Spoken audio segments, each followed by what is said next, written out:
So guys, ఈ video కంటే ముందు నేను దీని ముందు రోజు వీడియో అప్లోడ్ చేసిన. ఆ వీడియోలో నేను అనంత పద్మనాభ స్వామి టెంపుల్ హిస్టరీ మొత్తం చెప్పిన అనమాట. సో ఆ వీడియో చూసిన తర్వాత ఈ వీడియో కంటిన్యూ అయిపోండి. సో ఫ్రెష్ అయిపోయి టెంపుల్కి వచ్చినాం. సో స్టెట్స్ ఆటోలో కూడా అనమాట, అండ్ పంచ కూడా మ్యాండేటరీ. టెంపుల్ దగ్గర ఉన్నాం. టైం ఇప్పుడు వచ్చేసి ఎగ్జాక్ట్గా 3:15 అవుతుంది. 3:30కి టెంపుల్ ఓపెన్. చలో, ఫోన్ అయితే అలా లేదా, కొంచెం ముంగటికి పోగానే తీసేసేయాలి, లాకర్ రూమ్లో పెట్టేసేయాలి.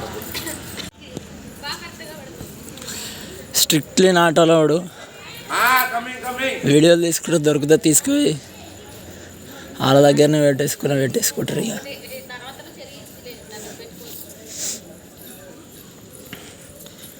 చలో, దర్శనం పోయి వచ్చినాక కలుస్తా. కొంచెం వెళ్తురు అయితే ఇవి కోనేరు చేపలు ఉన్నాయి, అలా అన్నీ చూపించచ్చు అనుకున్నా. కానీ మేము దర్శనం అయిపోగానే ఇమీడియట్గా వెళ్ళిపోతాం. మార్నింగ్ అయ్యేంత వరకు కూడా ఉండం మ్యాక్సిమం ఇక్కడైతే. కానీ ఇక్కడ ఫీల్ అయితే మస్తు ఉంది. చలో గాయస్, దర్శనం కంప్లీట్ అయిపోయింది. వెనకాల టెంపుల్ వెళ్తున్నాం ఇప్పుడు బస్ దగ్గరికి. చిన్న చిన్న షాపింగ్ చేసి మాది కొద్దిగా లేట్ అయిపోయింది. ఆ బస్సు మొత్తంలో మేమే లాస్ట్ ఉన్నాం అన్నమాట, ఒక 5 మంది. సో ఫోన్ చేస్తా ఉన్నారు, జల్దీ రండి అని. ఇక్కడ నుంచి కన్యాకుమారి వెళ్ళాలి. ఇప్పుడు కన్యాకుమారి స్టార్ట్ అవుతున్నాం. కాకపోతే నేను కొంచెం టైం ఇక్కడ ఉంటే పక్కన వ్యాక్స్ మ్యూజియం అని ఒకటి ఉంది, చిన్న చిన్నవి ఉన్నాయి, చూపిద్దామని అనుకున్నా. కానీ ఇప్పుడు అంత టైం లేదు. A few hours later. Hi guys, Kanyakumari వచ్చేసినాం. టెంపుల్కి వెళ్తున్నాం ఇప్పుడు. వాన పడుతుంది ఫుల్గా. వెనకాల గ్యాంగ్ మొత్తం నడుచుకుంటూ వస్తుంది. ఎదురుగానే సముద్రం ఉంది. లుక్ అయితే మస్తు కనబడుతుంది. ఇడికెళ్ళి ఎదురుగా సముద్రం.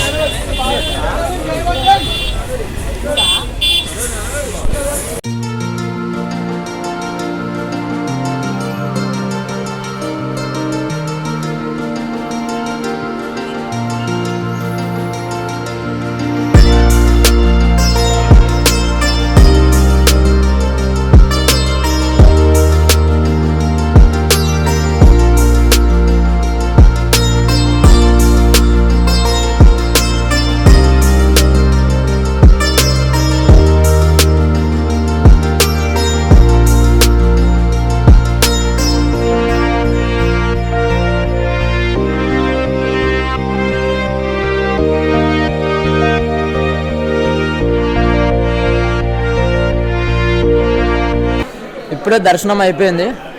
టెంపుల్ నుంచి బయటికి వెళ్తున్నాం. ఇట్లా బీచ్కి పోయి ఇక్కడ నుంచి తిరుచెందూరు వెళ్తున్నాం అన్నమాట, సుబ్రహ్మణ్య స్వామి టెంపుల్. ఇటు సైడ్ సముద్రం. ఇక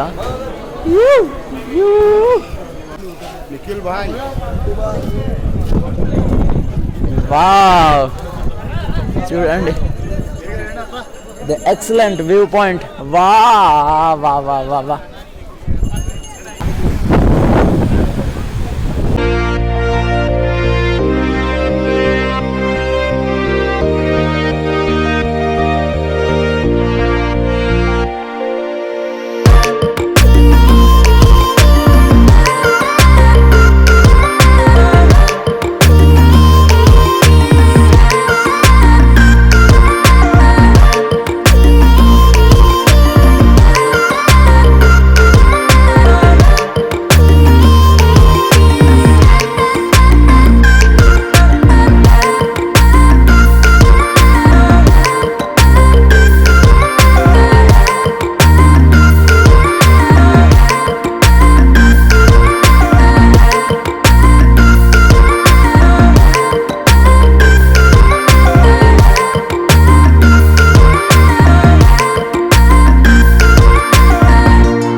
వచ్చింది అయిపోయా, పంచలు అడిచిపోయండి.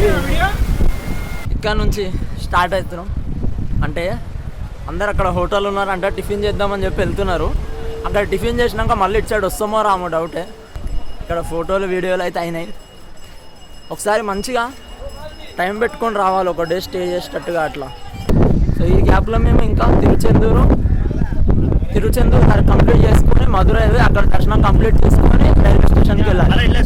సో అన్నీ కవర్ చేయాలంటే తొందరగా ఉండాలి, లేకపోతే మాకే లేట్ అవుతుంది, మళ్ళీ ట్రైన్ కష్టమవుతుంది అట్లా. సో గాయస్, కన్యాకుమారి టెంపుల్ గురించి చెప్పాలి అంటే కన్యాకుమారి పార్వతీమాత నివాస స్థలం అంటారు.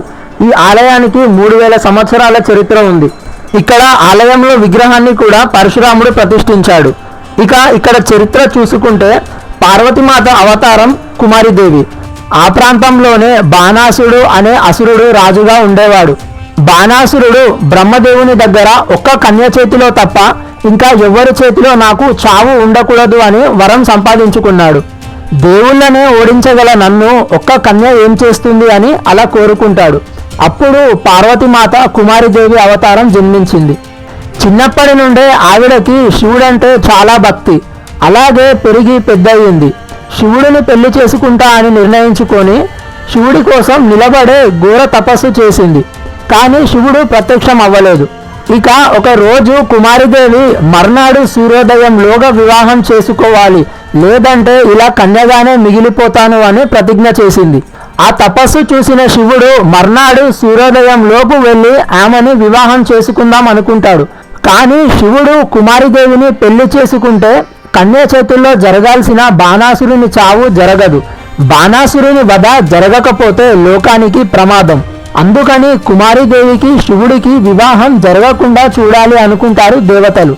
దానికోసం తెల్లవారక ముందే సూర్యోదయం అయినట్టుగా భ్రమ కల్పించారు.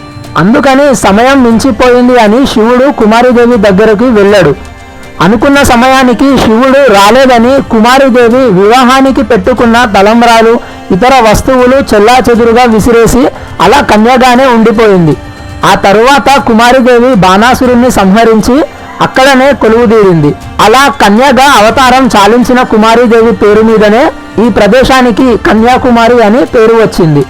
ఇక వివేకానంద రాక్ మెమోరియల్ 1892లో వివేకానంద స్వామి కన్యాకుమారికి వచ్చి సముద్రంలో ఈత కొట్టుకుంటూ వెళ్ళి ఇక్కడ ఈ చిన్న కొండ మీద 3 రోజులు ధ్యానంలో ఉన్నాడంట. ఇక్కడ ధ్యానం చేసిన తరువాతే వివేకానంద స్వామి తను పూర్తిగా ఈ దేశానికి అంకితం కావాలని నిర్ణయించుకున్నాడంట. వివేకానంద రాక్ మెమోరియల్ పక్కనే తిరువల్లువార్ స్టాచ్యూ ఉంటుంది. ప్రపంచవ్యాప్తంగా పేరు ఉన్న ఈయన తమిళనాడు కవి. ఈయన రచించిన తిరుక్కురల్ పుస్తకంలోని 133 భాగాలకు ప్రతీకగా ఈ విగ్రహాన్ని 133 అడుగుల ఎత్తు కట్టారు. సో ఇది గైస్ కన్యాకుమారి హిస్టరీ అయితే. సో ఈ వీడియో అయితే ఇక్కడికి ఎండ్ చేస్తున్నాను నేను. నెక్స్ట్ పార్ట్ 2 రిలీజ్ చేస్తా.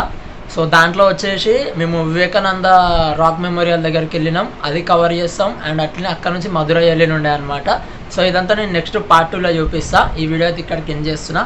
Please like, share, comment and subscribe to Nikhil ఎక్స్వెల్.